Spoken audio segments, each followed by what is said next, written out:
แต่ถ้าขึ้นมานัตตะคือนับราตรีก็ใส่สงฆ์4 รูปขึ้นไปแต่ถ้าปริวาสิกะองค์เดียวก็ได้อาจารย์กรรมหลังจากสูตรเข้าแล้วสมทานวัดในสงฆ์แล้วจากขันไปก็องค์เดียวก็ถือว่าได้ลูกกรรมสิเป็นร้อยเป็นพันอาจารย์กรรมองค์เดียวก็ได้ในช่วงที่อยู่ปริวาสแต่ถ้าขึ้นมานานแล้วบ่ได้ต้องใส่สงฆ์แล้วแต่ถ้าวันอภานปันแห่งในบัดต้องมีอาจารย์กรรม20 องค์ขึ้นไปนี่คือเป็นเรื่องใหญ่นะแต่ว่าพระเฮาถือเบามันอาบัติประเภทนี้มันชำระได้โดยสงฆ์ตามขั้นตอนของกระบวนการของพระวินัยที่พระพุทธเจ้าเพิ่นทรงบัญญัติคืออยู่ปฏิบัติอยู่ฝึกอยู่ใช้เป็นวิธีการกระบวนการปฏิประพฤติตนนะเพื่อเสียออกจากอาบัติอันใดแก่อาบัติสังฆทิเศษให้ครบรอบครอบคลุมปริก็แปลว่าหอบนะคืออยู่ฝึกอยู่ใส่อยู่ครบอยู่หอบในกรอบของพระวินัยที่พระพุทธเจ้าเพิ่นบัญญัติไว้ซึ่งครูบาอาจารย์เพิ่นเรียนว่าประพฤติวุฒานวิธีระเบียบการฝึกตนเพื่อสิออกจากอาบัติอันใดแก่อาบัติสังฆทิเศษเรียกว่าสังฆทิเศษโสติยังวัตตังตังสุโนหิยถากทังสังโฆวเทติปริวาสังมูลยะปฏิกัจฉติมานะตังเทติอัมเพติเตเนตังอิติวุจจติเพราะฉะนั้นว่าอาบัติใดที่เฮากล่าวเป็นสังฆทิเศษทรงทั้งหลายจงฟังอาบัตินั้นตามที่เฮากล่าวทรงเท่านั้นยอมให้ปฏิบัติยอมสักเข้าหาอาบัติเดิมยอมให้มนัสและยอมให้อภานเพราะฉะนั้นอาบัติดังกล่าวจึงได้ชื่อว่าสังฆทิเศษสังฆะก็คือสงฆ์นะอาศัยอำนาจของสงฆ์แต่ก็ถูกตามระบบของสังฆกรรมคืออยู่ปฏิบัตินี่แหละปฏิบัติสำหรับภิกษุสงฆ์ผู้บวชเข้ามาในบวรพุทธศาสนาเป็นปฏิบัติที่ปกติปฏิบัติอันหนึ่งปฏิบัติของโยมเป็นเรื่องติติยะปฏิบัติโยมที่เป็นอัญญะเดียรธีก็คือพวกต่างศาสนาเขาจะมานับถือพุทธศาสนาหรือว่าจะเข้ามาบวชนะพระเจ้าพันให้มาอยู่ติติยะปฏิบัติอย่างหน่อยก็4 เดือนนั่นเป็นนาคฝึกตนก่อนนะสำหรับโยมแต่ก็บ่ค่อยปรากฏเพราะหลังจากพระพุทธเจ้าดับขันธ์ไปแล้วก็เพิ่นก็บ่ค่อยได้ใช้กันกับปฏิบัติของพระภิกษุผู้ที่บวชเข้ามาเป็นปกติในบวรศาสนาแต่ก็ได้ล่วงละเมิดสิกขาบทอันใดแก่สังฆทิเศษนะ13 ข้อใดก็ต้องได้อยู่ปฏิบัติทั้งหมด1 ใน 13หั่นนะนี่ค่าเท่ากันแต่ว่าก็มีหลายอย่างตามตัวหนังสือก็มี4 อย่างพอจะประมวลได้อันที่1คืออัปปติสันนะปฏิบัติคือปฏิบัติที่ภิกษุผู้ต้องครุกบัติอันใดแก่บัติสังฆทิเศษและข้าเจ้าบ่ได้ปกปิดนะข้าเจ้าเปิดเผยเลยตามวัตถุที่ข้าเจ้าต้องใน13คือบ่ได้ปิดบังไว้ข้ามคืนข้ามราตรีไปบอกกับภิกษุรูปอื่นอันคือแสดงอาบัตินั่นแหละอันคือบ่ได้ปกปิดแต่เฮาแสดงอาบัติซั่นใดเฮาสิเว้าแบบบาลีบ่ได้แปลแต่ก็บางรูปก็บ่เข้าใจศัพท์ว่าความหมายมันจังไดหั่นเด้ปู่ย่าตาเพิ่นบ่ได้ศึกษาเพิ่นก็บ่ฮู้ แต่สัพพตาสัพพาคลุละหุกาปัตติโยอนุจินิอาหังพันเตสัมภหุลานานาวัตถุกายโยอาปัตติโยอปัสสิง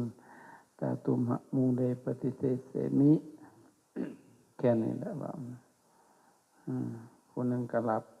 ปัสสสิอวุโสตาอปติโย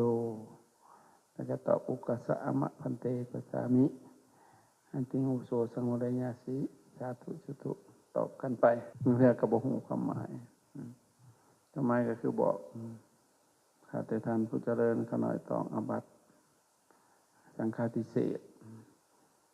หลายวัตถุนานาวัตถุกายโยแล้วก็ว่ากันไว้อีกเลยสัพพาคลุละหุกาคลุละนักหุกาเบาทั้งนักและทั้งเบานานาวัตถุกายโยหลายวัตถุปฏิโยอปจิงตตุหะมุงเลปเทจิท่านนี้ก็ตอบท้องในกระทำขึ้นเนาะปัสสิอาวุโสตาปฏิโยอุกัสสะอมะพันเตเข้ามาก็เจ้าเห็นระเบาะท่านถามว่าเจ้าเห็นระเบาะจริงๆเจ้าตอบอุกัสสะอมะพันเตปัสสามิโดยขน่อยเห็นแหละนั่นจะหันกับปฏิญาณตนหาสิบธรรมอีกเพศพิษอีกนะนะปุญวังกริตสามิ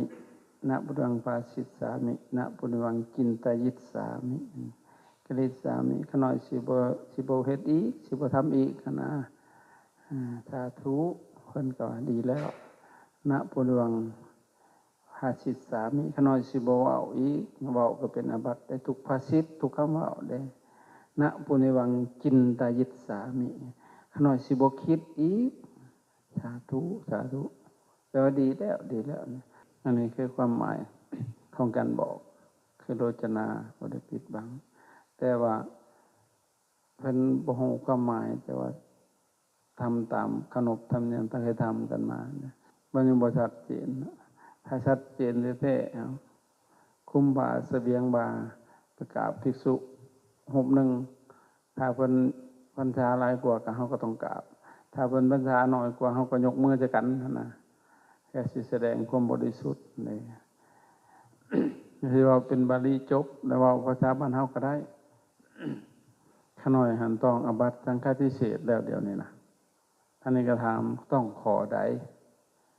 1หรือ2หรือ3หรือ4หรือ5หั่นน่ะ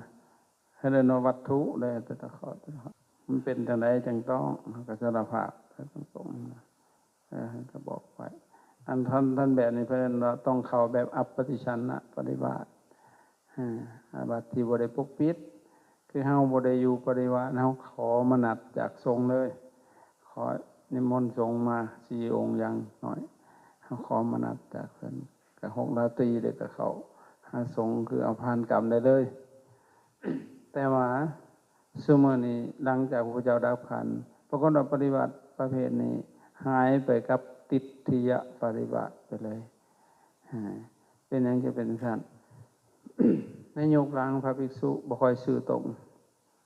ต่อพระธรรมวินัยแล้วก็มีความมีความขี้ตัวหรือว่าบ่ตัวกับบ่จักบอกความจริงอันนี้มันก็เลยปริยัติตัวนี้เลยใช้บ่ได้เลยบาดนี้ฉะนั้นมันต้องบอกความจริงเลยเฮาทำอย่างนี้ต้องบอก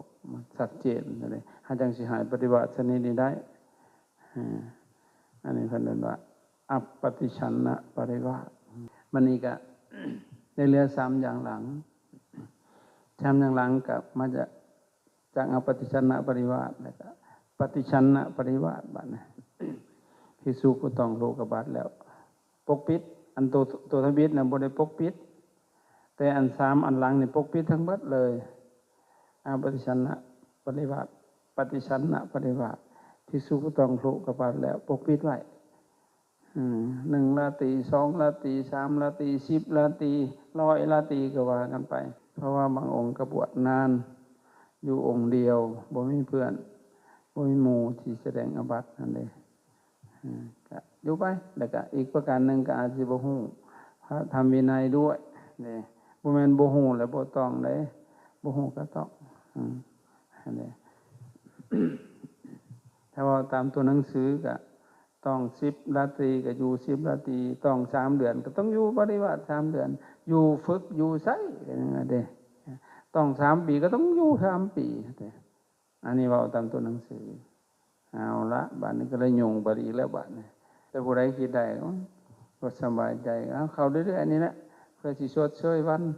ก็ว่าไปต่อมาอีกสุตตันตปริวาสปฏิบัติที่ภิกษุผู้ต้องถูกกบัตรแล้วปกปิดไว้มีส่วนเท่ากันแต่กับบ่เท่ากันแต่ละข้อแต่ละวัตถุมีส่วนเท่ากันที่เฮาปกปิดกับบ่ได้ปกปิดบางอย่างเฮาก็บอกบางอย่างก็ปกปิดนะครับก็เลยเข้าอีกแบบนึงแบบนี้นี่แบบเฮาเข้าในสุทันตะได้นี่ครับปฏิบัติและอีกสุดท้ายเอาปฏิชันวันสมุทฐานปฏิบัติที่ภิกษุผู้ต้องคุกบัตรอันใดแก่บัตรสังฆทิเศษแล้วปกปิดไว้ต่างวันที่ปกปิดต่างวัตถุสิเปาะที่ต้องวันเอาละบัตรยุ่งเลยบัตรเอาสิเขาตามนั้นก็สิเป็นเรื่องยากเลยแหละสมมุติพาต้อง3 เดือนบัดสิมาเข้าภิกษุผู้อยู่ก็ยากอีกคือกันอีกบัดที่ยากสิได้อยู่ดูแลพามาหลายๆสิอยู่ยาวๆบัดนี่เป็นปีเอาบัดนี่ไหวบ่บัดนี่พระที่ผู้เป็นโปรแกรมก็บ่ไหวบัดนี้พระ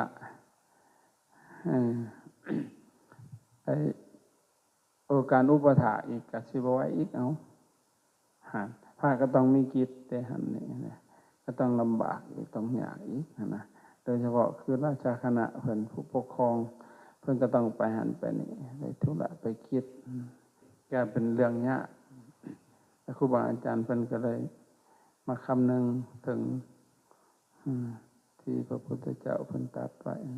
และสังฆกรรมนี่มันสำเร็จได้โดยสงฆ์นะคือครุกาอาณาสงฆ์เป็นใหญ่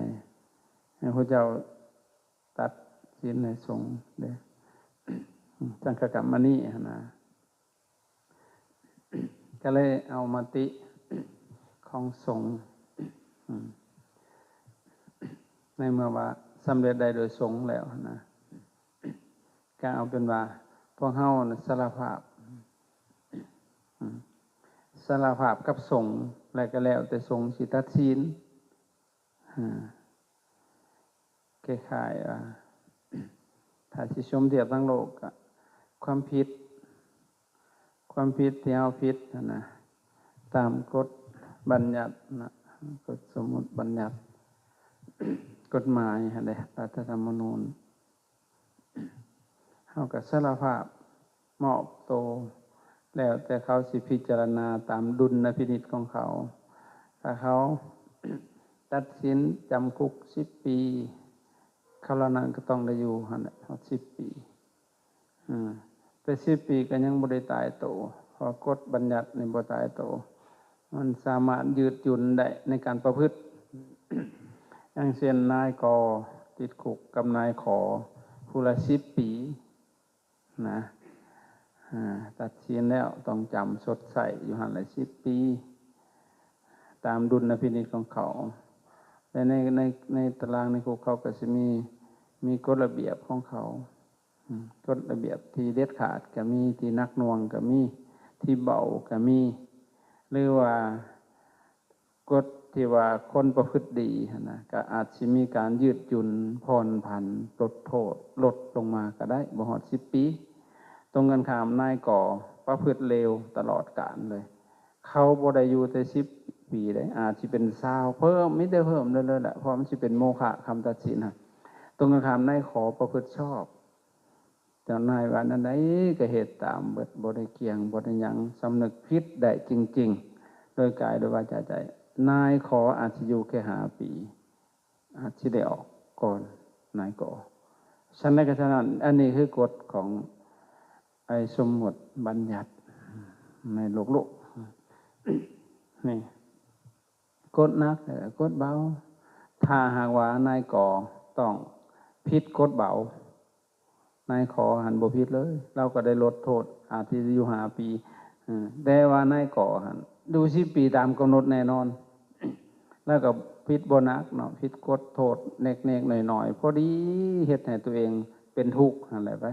แทนที่จะได้กินข้าวดีๆเขาก็บ่ให้กินดีเขาก็ใส่โทษใส่มากระลกใส่โซ่เพิ่มหนาเพื่อสิปราบพยศขี้ข้านแน่จังซี่นะลักษณะนี้อาจสิบ่ได้กินดีอยู่ดีอาจสิได้ถูกตบตีว่าเก้าไป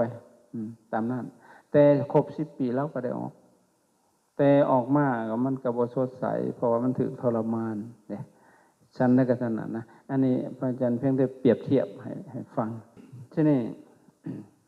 ครูบาอาจารย์เพิ่นก็เลยเนาะเห็นความยุ่งยากสงฆ์นี้นะหลังจากเฮาสารภาพในสงฆ์ก็สิเป็นผู้ตัดสินซะอันทั้งเบิดอาบัติก็ปกปิดทั้งเบิด3 อันเนาะปฏิชันนะปฏิบัติสุทธันตะปฏิบัติสมุทฐานปฏิบัตินี่คือปกปิดอปฏิชันนะตัวเดียวใน4 อันที่บ่ได้ปกปิดเพิ่นก็เลยประมวลเข้ากันครูบาอาจารย์ ตามคณะสงฆ์เพิ่นถ้าเอาจังซี่ซะเข้าแบบสุทธันตะปฏิบัติซะสุทธันตะในบ่มีกำหนดตายตัวแน่นอนนะเพราะมันยืดหยุ่นได้สุทธันตามหาสุทธันตาจุลสุทธันตามหาก็คือสุทธันตาที่ใหญ่อย่างเช่น นำมาเข้าในบทขอก็บอกไว้ชัดเจนเด้อาหังพันเตสัมภหุลาสังฆาทิเสสาอาปัตติโยอาปัสสิงอาปติปริยันตังเอกัจจังชานามิเอกัจจังนะชานามิรัตติปริยันตังเอกัจจังชานามิเอกัจจังนะชานามิอาปติปริยันตังเอกัจจังสรามิอาปติปริยันตังเอกัจจังเอกอาปติปริบันเตเอกเจเวมัติโกสุดท้ายหังปันเตสัมภหุลาสังฆาทิสาปัจโยปัสสิงลังยานกะโสหังสังฆังตสังอปตินังสุนตะปริวสังยาจิงตัสเมสังโฆตสังอปติสังสุนตะปริวสังอาทาสิโสหังปริวสามิเฮาขอนะข้อหมายก็คือข้าได้สงฆ์ผู้เจริญก็ขน่อยทั้งหลายนี่ต้องอบัตตังฆทิเศษหลายวัตถุท่านต่อไปขน่อยขอปฏิบัติกับสงฆ์ให้ปฏิบัติแก่พวกขน้อยจนกว่าจะบริสุทธิ์น่ะเห็นบ่ได้มีกำหนดได้ในหันนะจนกว่าจะบริสุทธิ์ก็สงฆ์ให้ปฏิบัติพวกขน้อยประพฤติจนกว่าจะบริสุทธิ์หลังจากหาเท่ากับว่าที่สุดแห่งนาทีบางอย่างขน้อยระลึกได้บางอย่างระลึกบ่ได้ที่สุดแห่งอบัติบางอย่างขน้อยก็จื้อได้บางอย่างก็จื้อบ่ได้เห็นว่าอาปติปริยันตังเอกจังชานามินะชานามิเห็นป่ะ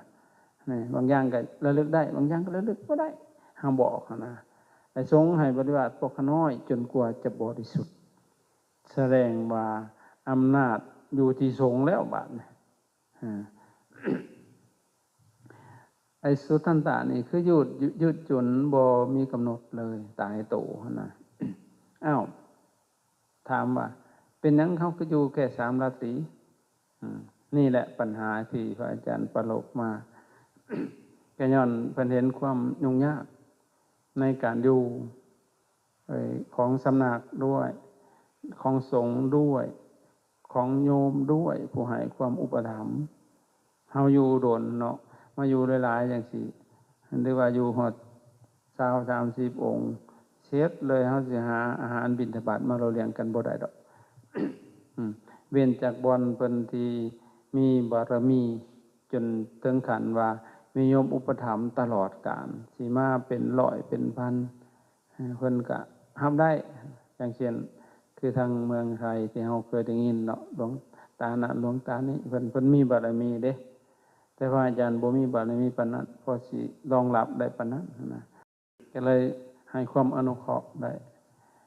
มาตัดสินเอาว่าเฮาอยู่ปฏิบัติ3 ราตรีก็พอแล้วนอกนั้นก็ให้มานัดนะอันนี้หมายถึงว่าเฮาเฮ็ดตามกฎของสังคมกฎบัญญัติสมุดบัญญัติอันนี้นะ ถามว่าเฮาสิได้ความบริสุทธิ์ได้จังไดพอความบริสุทธิ์นี่ได้ความบริสุทธิ์ทั้งสองอย่างหนึ่งได้ความบริสุทธิ์โดยกฎของสังคมคือกฎสมมติบัญญัติสองได้ความบริสุทธิ์โดยกฎของธรรมชาติคือกฎของธรรมะอ้าว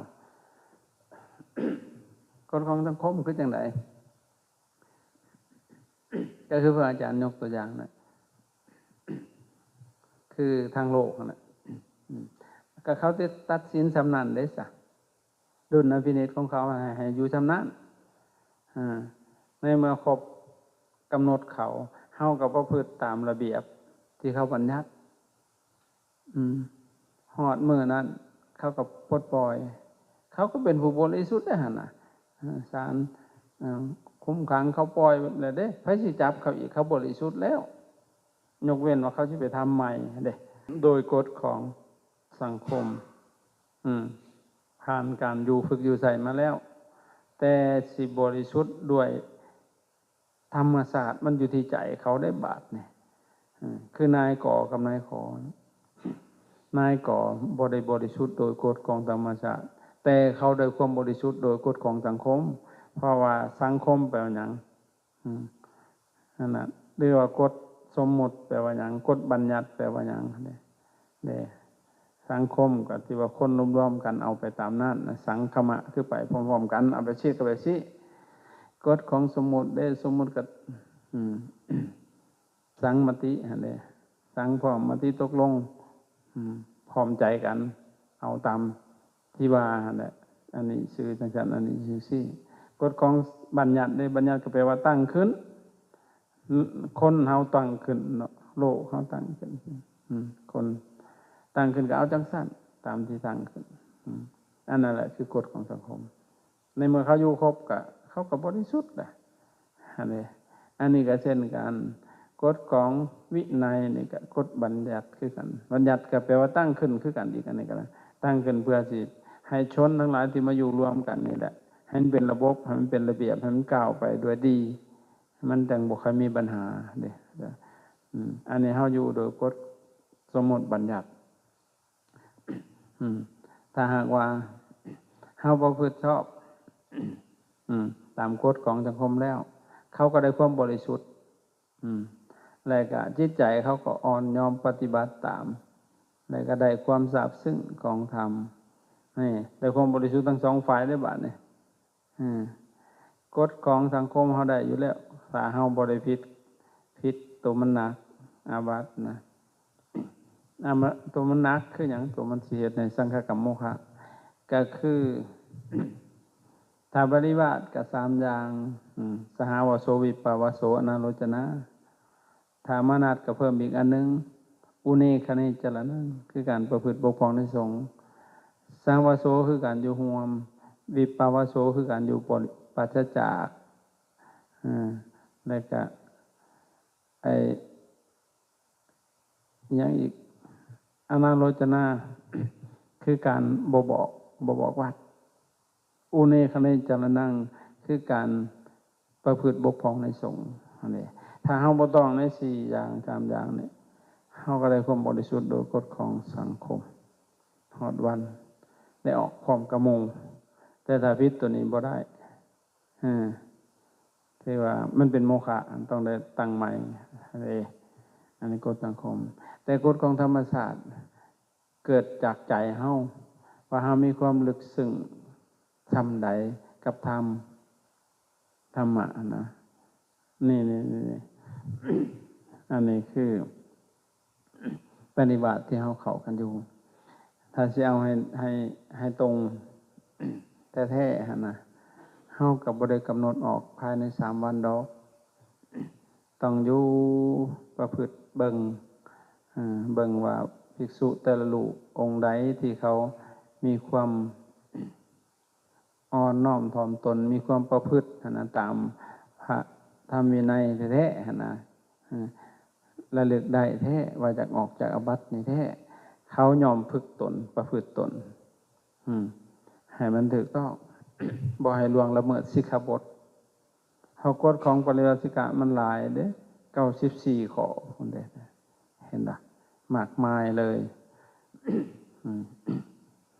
ไอ้เฮาก็ไปอ่านเอาเองในหนังสืออย่างเช่นเฮายางก่อนอาจารย์กำอันนี้ก็เป็นได้หั่นน่ะเป็นแล้วหั่นน่ะแต่ว่าเฮามานั่งเสมอเพิ่นจังซี่ก็ยังบ่ได้หั่นน่ะนั่นแต่ว่ามันก็เป็นกฎย่อยหั่นน่ะมันบ่ถึงขั้นว่าเป็นลัทธิเศษคือเฮ็ดให้ขาดลัทธิเป็นโมฆะแต่มันสิเป็นวัฏเพศนี่คือวัฏเศร้าหมองอันนี้94ข้อพุ่นเฮามันก็ลากรอดนะถ้าว่าเฮาตั้งฝึกตนมันก็รอดมีหยังอินทรีย์สังวรนั่นเด้เห็นบ่สำรวมตาหูดังลิ้นกายใจยากพิษเด้กันมีอินทรีย์สังวรต่อมากับโพธนีมัตตัญญูตาประมาณกันบริโภคสาคริยังอนุยตโตตือว่าสาคริยนิยานุโยกประกอบความเพียรเป็นผู้ตื่นอยู่บ่เห็นแก่หลับแก่นอนบ่เห็นแก่ปากแก่ท้องนี่เฮาสำรวมอินทรีย์นี่ที่ว่ายากสิพิษกันสำรวมอยู่จังซี่นะมันสิมีพันขอก็มันก็อยู่ในนี่แหละในอินทรีย์สังวรนี่แหละรักษาศีลก็คือกันก็อยู่ที่อินทรีย์สังวรเพราะฉะนั้นถ้าเฮาบ่ฝึกนั่นเฮาก็สบายใจเฮามาเข้าเฮาได้ทำอ้าวแล้วเฮาสิบริสุทธิ์บ่เฮาอยู่แต่3ราตรีบริสุทธิ์นั่นแหละเพราะหยังเพราะอำนาจของสงฆ์กันว่าเด้เพิ่นให้สงฆ์เฮาสิเข้า10,000ราตรีก็คือเก่าพอสงฆ์เพิ่นตัดสินให้ซ้ำนี่แหละก็ถือว่าบริสุทธิ์นั่นแหละอ้าวอย่างเช่นเพิ่นกำหนด10 ปี5 ปีบ่ได้ออกเพิ่นสิบริสุทธิ์บ่บริสุทธิ์หรือว่าเขาตกลงกันบ่แห้งแล้วให้ซ้ำได้ออกเข้าใจบ่หาได้มันก็บริสุทธิ์เพราะหยังเพราะเขาทำประพฤติชอบเด้เข้าใจบ่อันนี้ก็เช่นกันเพิ่นเอาซ้ำนี่ก็บริสุทธิ์ก็ซ้ำนี่ก็ได้นะบาดนี้มันสิบริสุทธิ์บ่บัดจิตใจเฮามันอยู่ที่เฮาเด้บาดนี่ถ้าเฮายังจิตใจแข็งกระด้างยังอกุศลอยู่ก็บ่ได้นั่นแหละก็เศร้ามองอยู่หั่นในใจของเฮาหั่นน่ะทำเป็นจังซั่นเพราะฉะนั้นเฮาจะถือเป็นเล่นเด้การอยู่ปฏิบัตินี่นะถ้าหากว่าเฮาประพฤติดีๆมันสามารถต่อยอดให้เฮาไปได้ไกลเลยเป็นหยังจึงว่าจังซั่นพระอาจารย์เด้ซะอาจารย์บวชมาบ่ได้คิดว่าสิอยู่ยาวซำนี้หั่นเด้คิดอยู่แต่7 วันเด้ก็ปฏิบัติตัวต่อยอดค่อยจนฮอด26 ปีท่านก็บ่มีพวกเฮาในวันนี้ซักนั่นเฮาอย่าไปประมาทเด้ จากที่ไปเข้าปฏิบัติบ่ฮู้หยังแห่งกะอาภัพกว่าพวกเจ้าอีกซ้ำพวกเจ้ายังพอมีความรู้ไปหันไปนี่ศึกษาค่อยบวชมาค่อยบ่ได้เรียนหยังเลยค่อยดิ่งๆไปเข้ากรรมเลยบ่ทันได้ฮู้หยังเลยศีลก็ยังบ่ได้ฮู้ด้วยซ้ำแต่เฮาเป็นเพราะบุญมันบ่ผิดมันก็สิบุญรักษาหั่นแหละบวชเข้ามาก็บ่ได้ผิดได้